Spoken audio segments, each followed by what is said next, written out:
Hello everyone, चलिए हम लोग अपना आज का सेशन स्टार्ट करते हैं जो कि हमारा टेंस के ऊपर है। लास्ट क्लास में हम लोगों ने टेंस का क्लास किया था जिसमें हम लोगों ने टेंस को समझा था, उनकी सब डिविजन्स के बारे में जाना था, उनकी डेफिनेशंस को पढ़ा था, विद एग्जांपल्स पढ़ा था हमने, लेकिन डिटेल में हम लोगों ने क्लास नहीं लिया था। आज मैं टेंस का डिटेलिंग का पहला क्लास है मेरा, जो कि है प्रेजेंट टेंस के ऊपर। ठीक है, चलिए एक एक करके समझते हैं। प्रेजेंट टेंस का जो पहला सब डिविजन है वो है आपका सिंपल प्रेजेंट, और इसको हम लोग प्रेजेंट इंडेफिनिट नाम से भी इसको जाना जाता है। ठीक है, देखिए सिंपल प्रेजेंट जो है वो हम लोग बोलते हैं किसको है, इसमें किस तरीके के एक्शन। सबसे पहले आपको ये तो पता है, हम लोग पहले ही डिस्कस कर लिए हैं कि टेंस जो है, tense is all about time of an action. ठीक है, ये हमको किसी भी काम के टाइमिंग के बारे में नॉलेज देता है, लेकिन हम लोग यहाँ पे 12 टेंस के बारे में पढ़ रहे हैं, और इसका मतलब है कि 12 टेंस जो है हमको एक्शंस के अलग अलग टाइम दिखाने वाले हैं। ठीक है, तो पहला जो हम लोग पढ़ रहे हैं वो है हमारा सिंपल प्रेजेंट और प्रेजेंट इंडेफिनिट। ये हमको किस तरीके की एक्शंस और किस तरीके के एक्शंस के टाइम के बारे में बताएंगे, ये हम लोग देखते हैं। देखिए, तो सबसे पहला है सिंपल प्रेजेंट, इसका दूसरा नाम हम लोग प्रेजेंट इंडेफिनिट भी जानते हैं। स्ट्रक्चर को बाद में समझेंगे, पहले इधर आइए। प्रेजेंट, सिंपल प्रेजेंट में आता क्या है? सबसे पहले आते हैं डेली एक्शंस और एक्टिविटीज। हर वो काम जो हम लोग डेली करते हैं, जो हमारा डेली का रूटीन है, वो किस में आता है? सिंपल प्रेजेंट में आता है। जो काम आप डेली करते हो, आज किया फिर खत्म हुआ, फिर हम लोग कल करेंगे, एक साइकिल में जो वर्क रहता है उसको हम लोग किस टेंस में वो आता है? सिंपल प्रेजेंट में आता है। ठीक है, नेक्स्ट होता है नेचुरल एक्टिविटीज। नेचुरल एक्टिविटीज का मतलब आपको पता है कि वो एक्टिविटीज जिसमें ह्यूमन का कोई रोल ना हो, जो हमारे विदाउट एनी एफर्ट जो काम हो रहा है, उसको हम लोग क्या बोलते हैं? नेचुरल एक्टिविटीज बोलते हैं। और जितने भी नेचुरल एक्टिविटीज होते हैं वो क्या होते हैं? सिंपल प्रेजेंट के कैटेगरी के अंदर आते हैं। नेक्स्ट है हमारा हैबिचुअल एक्शंस। हैबिचुअल एक्शंस का मतलब होता है अगर किसी भी इंसान को किसी भी चीज की लत लगी हुई है, तो वो जो एक्शन करेगा वो एक्शन उसके लिए कौन सा रहेगा? सिंपल प्रेजेंट रहेगा। ठीक है, देखिए इस तीनों टर्म्स को हम लोग एग्जांपल के साथ क्लियर करते हैं। पहला था हमारा डेली वर्क, डेली एक्टिविटीज जो हम लोग करते हैं, जैसे कि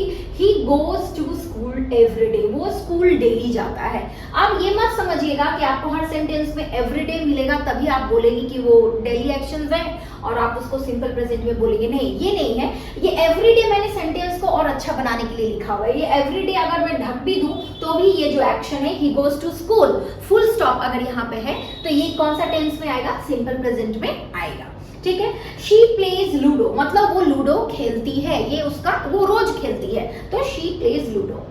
नेचुरल एक्टिविटीज में जैसे कि the sun rises in the east, आपको पता है ये एक नेचुरल एक्शन से, इसमें हमारा कोई रोल नहीं है, ये हमारे एफर्ट के बिना ये होता रहता है। The sun rises in the east. Next है the earth revolves around the sun, ये भी एक क्या है? नेचुरल एक्शंस है जो हमारे विदाउट रोल जो है ये एक्शन होते हैं। अब आते हैं हैबिचुअल एक्शंस पे, जैसे मान ली किसी इंसान को अगर किसी चीज का लत है तो वो किस तरीके से कोई एक्शंस करेगा, जैसे कि ही स्मोक्स डेली, कोई लड़का है जो स्मोक्स डेली करता है, तो उसके लिए वो जो एक्शन है वो क्या हो गया? एक तरीके से तो उसके लिए डेली एक्शंस ही हो गए, और इस तरीके से हम लोग क्या बोलेंगे? उसको सिंपल प्रेजेंट में वो आएगा। ठीक है, देखिए इसका example. Next, she reads story a lot, वो एक लड़की है जो स्टोरीज जो है वो बहुत ज्यादा पढ़ती है, मतलब उसको जो स्टोरी पढ़ने का क्या है? हैबिट है, उसको लत लगी हुई है, तो उसके लिए ये जो रीड्स है, ये स्टोरी है, रीडिंग स्टोरी जो है वो क्या हो जाएगा? उसके लिए सिंपल प्रेजेंट में आएगा। ठीक है, आई होप कि ये आपका क्लियर हुआ। ये जो मैंने आपको जो एक्टिविटीज बताए, मैंने daily actions, natural activities and habitual actions, ये तीनों आपको समझ में आए। देखिए सबसे ज्यादा इंपॉर्टेंट टेंस में ये है, आपको कभी भी टेंस में कुछ क्या बोलेंगे कि मतलब जैसे कि चेंज करने को मिलता है, लेकिन उससे पहले हमको सबसे ज्यादा इंपॉर्टेंट जो होता है वो होता है सेंटेंस को आइडेंटिफाई करना कि टेंस किस टेंस में लिखा है हमने। उस चीज को समझने के लिए आपको स्ट्रक्चर का ज्ञान होना चाहिए कि कौन सा टेंस का क्या स्ट्रक्चर होता है। देखिए सबसे पहले मैंने लिखा है सिंपल प्रेजेंट। सिंपल प्रेजेंट लिखने का क्या तरीका है? सबसे पहले हम लोग क्या लिखते हैं? सब्जेक्ट। एक नॉर्मल सेंटेंस के लिखने का तरीका ही क्या होता है? Subject, verb and then object. तो हमने लास्ट क्लास में भी ये डिस्कस किया था कि जब टेंस बदलता है तो टेंस में ना तो डूअर बदलते हैं, ना ही ऑब्जेक्ट बदलता है, ना ही सेंटेंस का कॉम्प्लीमेंट्री पार्ट बदलता है, सिर्फ एक ही चीज बदलता है जो कि ये फॉर्म्स ऑफ वर्ब। ठीक है, तो इसमें भी सेम ही होगा।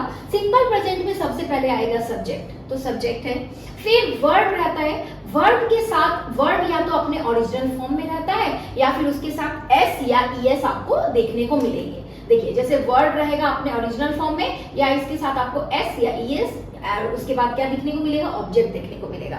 जैसे कि देखिए he goes to school every day, तो ही हमारा सब्जेक्ट और वर्ब क्या है, एस ई एस। अब इसमें आप ऑब्जेक्ट मत खोजिएगा क्योंकि ऑब्जेक्ट जो है वो एक कॉम्प्लीमेंट्री पार्ट है, वो आपको हर सेंटेंस में देखने को नहीं मिलता है। अगर आपको सेंटेंस को आइडेंटिफाई करना है कि वो किस टेंस में लिखा हुआ है, just look at your words, अपने वर्ब को देखिए कि वो किस फॉर्म में लिखा हुआ है। देखिए गो है, गो के साथ यहाँ पे क्या मैंने लिखा हुआ है, ई एस लिखा हुआ है जो कि हमारे स्ट्रक्चर में दिया हुआ है। या तो आपका जो वर्ड है वो ओरिजिनल फॉर्म में रहेगा या फिर उसके साथ या तो एस या ई एस जो है वो ज्वाइन रहेंगे। ठीक है, तो he goes to school every day. यहाँ पे भी मैंने शी प्लेज लूडो, तो यहाँ पे देखिए एस लगा हुआ है, मतलब आप समझ जाएंगे कि ये क्या है, सिंपल प्रेजेंट में लिखा हुआ है मैंने।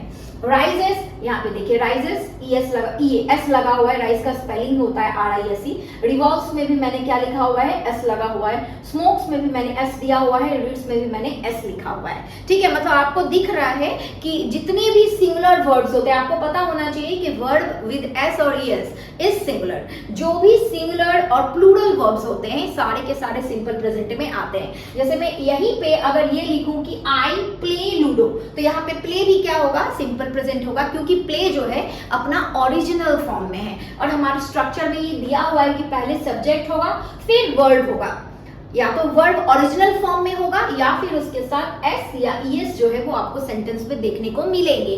आपको सिंपल प्रेजेंट टेंस को आइडेंटिफाई करने के लिए ना तो सब्जेक्ट देखना है ना ही ऑब्जेक्ट देखना है, बस क्या देखना है, वर्ब का स्ट्रक्चर देखना है कि वर्ब के साथ एस ईएस है या नहीं है या फिर वर्ब अपने ओरिजिनल फॉर्म में है। ठीक है, आई होप ये पार्ट जो है आपका क्लियर हुआ। चलिए अब हम लोग बढ़ते हैं नेक्स्ट टाइप के तरफ जो कि है हमारा प्रेजेंट प्रोग्रेसिव और कंटिन्यूअस टेंस। प्रेजेंट प्रोग्रेसिव और कंटिन्यूअस टेंस। ठीक है, तो प्रेजेंट कंटिन्यूअस को हम लोग प्रोग्रेसिव भी बोलते हैं क्योंकि progressive and continuous both are same in meaning. चलिए देखते हैं प्रोग्रेसिव के अंदर क्या आता है। तो मैंने इसको समझने के लिए कुछ स्टेटमेंट लिखा है, यहाँ पे देखिए, this tense is used to describe an ongoing action happening in the present time। इसका मतलब है कि ये टेंस जो है आपको ये used to describe यूज किया जाता है डिस्क्राइब करने के लिए किस तरीके के एक्शंस के, ongoing एक्शन। ongoing का मतलब होता है जो कंटिन्यूअसली चल रहा है, उस तरीके के एक्शंस को डिस्क्राइब करने के लिए हम लोग ये टेंस का जो है यूज करते हैं। Action happening in the present, लेकिन वो एक्शन जो है वो अभी हो रहा होगा, जो एक्शन आपके प्रेजेंट में हो रहा होगा उसको आप डिफाइन करने के लिए, उसको डिस्क्राइब करने के लिए आप क्या यूज करते हो, प्रेजेंट प्रोग्रेसिव और कंटिन्यूअस टेंस का यूज करते हैं। सिंपल मतलब है जैसे आपने अपने प्रेजेंट टाइम में कोई एक्शन किया और वो एक्शन जो है कुछ देर तक चला, लगभग 1 घंटा 2 घंटा, इसका मतलब ये है कि प्रेजेंट कंटिन्यूअस जो है वो खत्म जरूर होगा। इसका अल्टीमेटम है कि ये 1 घंटे बाद या 2 घंटे बाद ये एक्शन खत्म जो है, फिनिश, इनका फिनिश पॉइंट जो है वो तय रहता है कि ये खत्म हो जाएंगे। ठीक है, इनका फिनिश पॉइंट तय रहता है। तो इसका मतलब है कि ये वो एक्शंस होते हैं जो ये वो टेंस होते हैं जिनमें उन एक्शंस के बारे में बात करते हैं जो स्टार्ट हुआ है, जो कुछ देर चलेगा और कुछ देर बाद वो फिनिश हो जाएंगे। समझ में आई बात? चलिए इनके एग्जांपल्स देखते हैं, पहले स्ट्रक्चर समझ लेते हैं। देखिए क्या है, इस स्ट्रक्चर को, इस टेंस को समझने के लिए इसका स्ट्रक्चर आपको पता होना चाहिए। सबसे पहले हम लोग लिखते हैं सब्जेक्ट। सबसे पहले क्या आता है, सब्जेक्ट, और सब्जेक्ट हर बाय डिफॉल्ट हर सेंटेंस में आपको रहेगा सब्जेक्ट। उसके बाद क्या होता है, is, are, am, helping verb. ठीक है, उसके बाद क्या है, वर्ब के साथ आईएनजी जो कि है हमारा मेन वर्ब। ठीक है, कंटिन्यूअस है और कंटिन्यूअस आईएनजी जो है वो हमको कंटिन्यूइंग जो आपका होता है ऑन गोइंग एक्शंस को डिनोट करता है। तो ये आईएनजी और उसके बाद ऑब्जेक्ट, ठीक है। तो सब्जेक्ट क्या है, पहला स्ट्रक्चर समझ लेते हैं। Subject is are am, verb के साथ आईएनजी एंड देन ऑब्जेक्ट। ये हमारा स्ट्रक्चर है किस चीज का, प्रेजेंट, प्रोग्रेसिव और कंटिन्यूअस टेंस का। Okay, now come to examples. हम लोग एग्जांपल्स के हेल्प से इसको समझते हैं। देखिए, he is going to school. Okay, so he by default ये हमारा सब्जेक्ट है, ये हमारे सेंटेंस में रहेगा ही रहेगा, ठीक है। आते हैं इज गोइंग। मैंने पहले ही बोला कि टेंस को आइडेंटिफाई करने के लिए वर्ड को देखिए। तो हाँ, हमारा वर्ड स्ट्रक्चर में था इज आर एम, फिर वर्ड के साथ आईएनजी, तो हाँ है, इज है और फिर वर्ड के साथ आईएनजी लगा हुआ, मतलब ये हमारा क्या है, कंटिन्यूअस फॉर्म में है। राहुल इज डांसिंग, तो इज डांसिंग, तो इज और उसके बाद डांसिंग वर्ड के साथ आईएनजी फॉर्म में है। I am eating mango means am eating is in present continuous form. They are writing a story. So are writing is in continuous form as if are and then verb के साथ ing is given here. तो मतलब ये क्या है, एक continuous form में है। He is going to school, वो स्कूल जा रहा है। Rahul is dancing, Rahul dance कर रहा है। I am eating mango, मैं एक मैंगो खा रही हूँ। And they are writing a story, वो स्टोरी लिख रहे हैं, ठीक है। तो इस तरीके के जो सेंटेंसेस होते हैं जहां पे वर्ब के साथ आईएनजी हो and plus is are am लगा रहे, क्योंकि इज आर एम जो है ये हमको प्रेजेंट को डिनोट करता है। इज का मतलब होता है, आर का मतलब भी होता है, यहाँ पे आप एक बिंदी दे देंगे तो वो प्लूरल हो जाता है। एम का मतलब होता है हूं, ठीक है। आई होप कि ये जो कैटेगरी है आपका क्लियर हुआ। चलिए अब नेक्स्ट आते हैं, हम लोग देखते हैं प्रेजेंट परफेक्ट टेंस, ठीक है। देखिए, प्रेजेंट परफेक्ट टेंस जो है ये परफेक्ट कैटेगरी जो होता है वो टेंस का एक बहुत ही ज्यादा इंपॉर्टेंट कैटेगरी होता है और थोड़ा लिटिल बिट कंफ्यूजिंग भी, उस चीज को हम लोग दूर करेंगे। देखिए, प्रेजेंट परफेक्ट टेंस जो है वो क्या होगा। देखिए, सबसे पहले प्रेजेंट परफेक्ट टेंस समझते हैं, इनके बारे में मैंने इनको समझने के लिए और अच्छे से समझने के लिए मैंने कुछ स्टेटमेंट्स भी लिखे हुए हैं, इनको समझते हैं। Present perfect tense shows or expresses the completion of an action or task of the present मतलब present perfect tense जो है वो उस तरीके के actions के बारे में बात करेंगे जो complete हुए हैं, just now, अभी जो एक्शन कंप्लीट, कुछ देर पहले आपने वो एक्शन को स्टार्ट किया था और अभी वो जो एक्शन है, वो जो काम है परफेक्टली फिनिश हो चुका है, तो उस एक्शंस को आप क्या बोलोगे, प्रेजेंट परफेक्ट टेंस। वो जो एक्शंस है वो किस कैटेगरी में आएंगे, प्रेजेंट परफेक्ट टेंस के कैटेगरी में आएंगे, ठीक है। देखिए, it creates a link between past and present. Yes, present perfect creates a little link between past and present. Why so? क्योंकि आप जो पास्ट का मतलब है कि अगर आपने 5 मिनट पहले भी कोई काम किया तो वो आपका जो है वो पास्ट में आ जाता है, लेकिन लिंक कहने का मतलब है कि आपने वो पास्ट में स्टार्ट किया था लेकिन वो एक्शन आपने जस्ट आपके प्रेजेंट में खत्म हुआ है, जस्ट लिटिल मोमेंट अगो, थोड़े से पहले खत्म हुआ, तो आप उसको क्या बोलोगे, पास्ट प्रेजेंट परफेक्ट टेंस बोलेंगे, ठीक है। ये टेंस जो है ये मेनली एम्फसाइज करता है कंप्लीशन के ऊपर, काम के खत्म होने के ऊपर इनका ज्यादा इंपॉर्टेंस रहता है कि काम जो है परफेक्ट तरीके से हो चुका है, ठीक है। देखिए, एग्जांपल के साथ इसको क्लियर करते हैं। राहुल हैज डांस्ड, राहुल जो है वो डांस कर चुका है, डांस उसका हो गया, खत्म हो गया है। He has gone to school, वो स्कूल जा चुका है। I have eaten a mango, मैं मैंगो खा चुकी हूँ।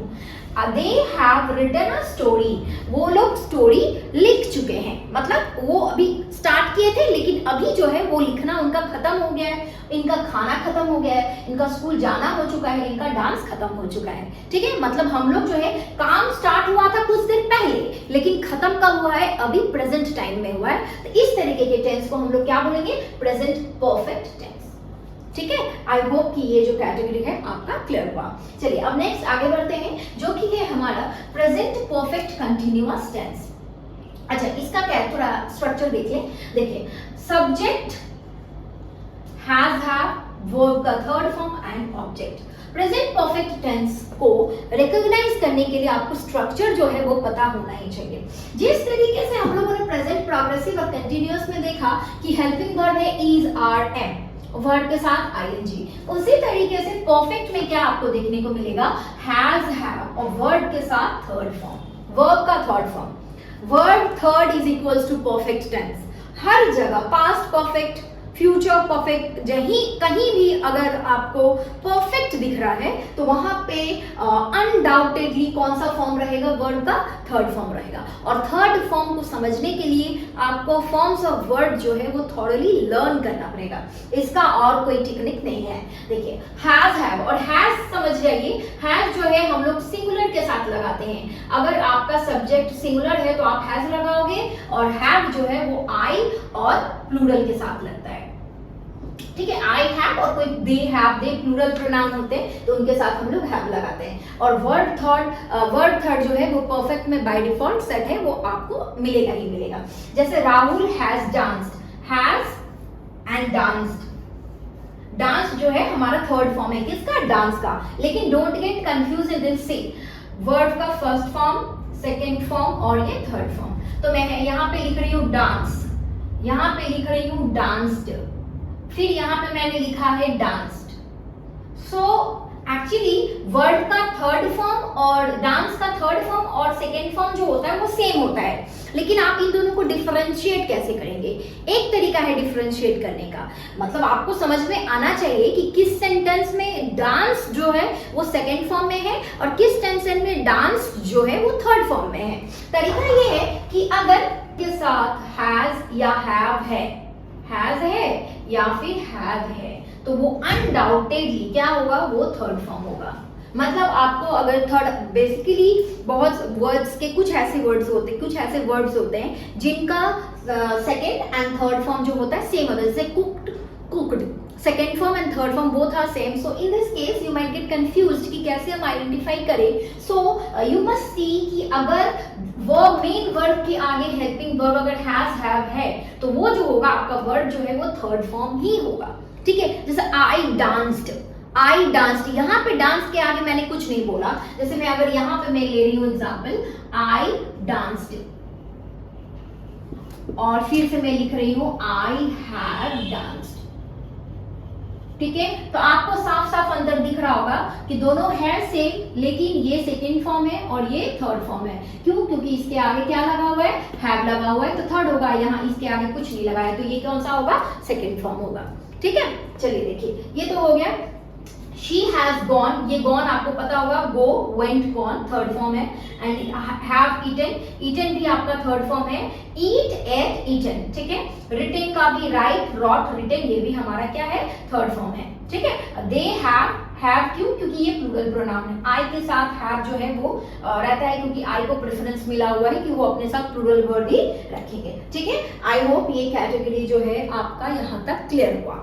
चलिए नेक्स्ट बढ़ते हैं हम लोग प्रेजेंट परफेक्ट कंटिन्यूअस टेंस की तरफ। देखिए प्रेजेंट परफेक्ट कंटिन्यूअस टेंस क्या होते हैं, it shows an action that started in the past and is continuing at the present time. ये कुछ ऐसे एक्शंस होते हैं जो पास्ट में स्टार्ट होते हैं और ये प्रेजेंट में भी चल रहे हैं।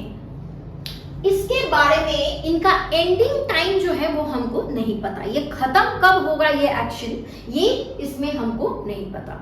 देखिए प्रेजेंट परफेक्ट टेंस जो है इसमें क्या होता है, एक्शन जो होता है वो खत्म हो जाता है परफेक्ट तरीके से। Don't get confused in present perfect and present perfect continuous. वहां पे कंटिन्यूअस है तो इससे आप समझ सकते हैं कि एक्शन कंटिन्यू रहेगा, और यहाँ पे क्या होता है परफेक्ट तरीके से, परफेक्ट में ही सेंटेंस खत्म हो गया। तो इसीलिए हम लोग क्या समझेंगे कि यहाँ पे जो हम लोग बात करते हैं एक्शन के खत्म होने का बात करते हैं, और यहाँ पे हम लोग बात करते हैं कि जो एक्शन पास्ट में स्टार्ट हुआ था प्रेजेंट में वो चीज कंटिन्यू चल रहा है, और खत्म कब होगा हम लोगों को वो चीज नहीं पता। देखिए तो it shows an action that started in the past and is continuing at the present time, till now that action is going on. चलिए जैसे ये मैंने वो डिफरेंशिएट करने के लिए मैंने कुछ एग्जांपल्स लिए थे, ये इसका यहाँ पे कोई रोल नहीं है। चलिए देखिए, Ram has been dancing since morning, मैंने कुछ एग्जांपल्स इस टेंस के लिए लिया हुआ है। देखिए, Ram has been dancing since evening. तो इस एग्जाम्पल को समझने के लिए पहले स्ट्रक्चर देख लेते हैं कि इस सेंटेंस का स्ट्रक्चर क्या है, टेंस का स्ट्रक्चर क्या है। सबसे पहले सब्जेक्ट बाय डिफॉल्ट, उसके बाद परफेक्ट है तो हैज और हैव। परफेक्ट है, हैज हैव इज कंपल्सरी। मैंने पहले ही बताया कि परफेक्ट में चाहे वो परफेक्ट कंटिन्यूअस हो या चाहे सिंपल परफेक्ट हो, डजंट मैटर, लेकिन वो परफेक्ट में हैज हैव रहेगा ही। हैव वर्ब्स जो होते हैं वो परफेक्ट वर्ब्स ही होते हैं, उनका परफेक्ट टेंस में ही यूज किया जाता है, हैज हैव। उसके बाद यहाँ पे कंटिन्यूअस है, तो कंटिन्यूअस है तो इसके लिए वर्ब के साथ आईएनजी, ठीक है। लेकिन यहाँ पे सिर्फ कंटिन्यूअस है नहीं है और सिर्फ परफेक्ट नहीं है, दोनों साथ में है, इसलिए क्या किया गया है, एक न्यू एक्स्ट्रा वर्ड जोड़ दिया गया है जिसको हम लोग बोलते हैं बिन, ठीक है। और उसके बाद सिंस और for and then object. Since and for का जो डिटेल है वो मैं अभी बता रही हूँ आपको। देखिए, Ram has been dancing since evening, ठीक है। राम जो है वो डांस कर रहा है शाम से ही, इवनिंग से ही डांस कर रहा है।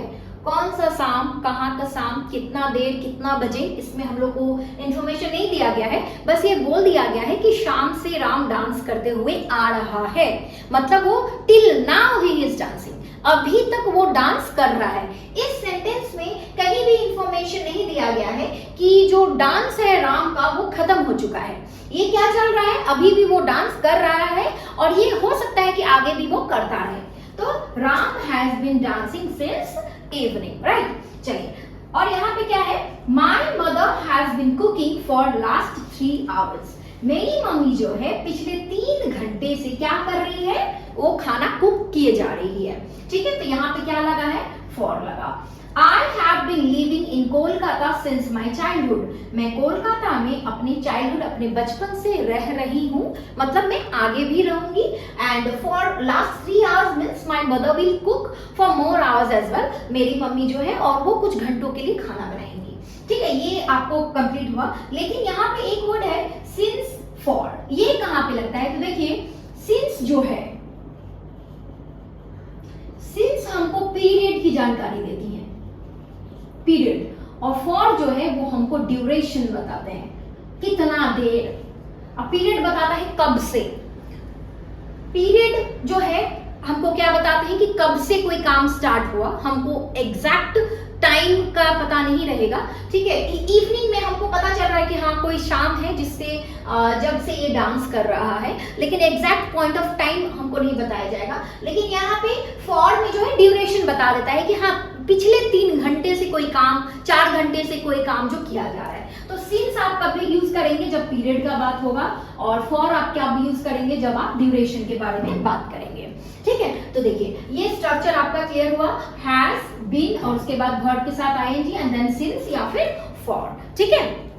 तो स्ट्रक्चर को लर्न करने की जरूरत नहीं है, स्ट्रक्चर को समझिए, थोड़ा लिंक करके माइंड में सेट करने की कोशिश कीजिए, क्योंकि आप लर्न करेंगे तो आप आज न कल उसको भूलने वाले हैं। थोड़ा सा लिंक क्रिएट करके इसको माइंड में सेट करने की कोशिश कीजिए ताकि आपके ये माइंड में रहे। और नेक्स्ट क्लास में हम न्यू टॉपिक के साथ मिलते हैं, तब तक के लिए बने रहें। Thank you so much.